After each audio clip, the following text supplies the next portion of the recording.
I'm Jackie Mags. Welcome here sa akin Tarka today. Today's message po para sa mga Taurus, Virgo, Capricorn, financial blessings po. Ito ay general reading lamang po to, hindi po lahat makaresonate at be pumindi po sa aking mga readings. Okay, the Ten of Cups, wow, there's a blessing come towards you. Family reunions, nakakaroon ng family gatherings. O pwede, kung ikaw ito, itong person mo nagpo-post ng marriage, kung ikaw ay babae na, water signs or earth signs din. May matanggap ka ng balita po dito sa galing sa family mo tumutulong sa iyo na financial coming towards you guys na talagang sinupuri-puri ka talaga at proud sa iyo. Be content what you have. Kung ano man abot mo, tanggapin mo. Ito naman, the star, wish upon a star.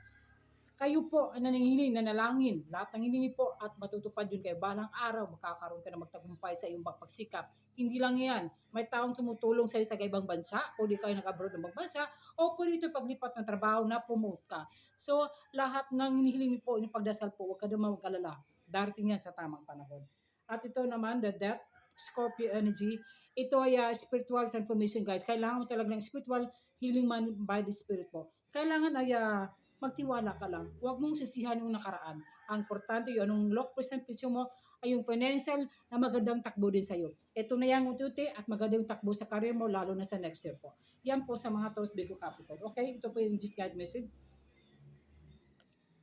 Peaceful resolution. Some of you guys kailangan talaga ng peaceful resolution guys.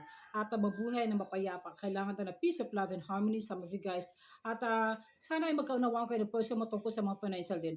Hindi yung gastos ka na doon, gastos doon. Kailangan din yung tamang budget din. Some of you, kung ikaw ito person mo, ay may pumipigil at paggastos ng tamang paraan. Hindi yung bumili ka sa mga martiyas na bagay na hindi naman to importante.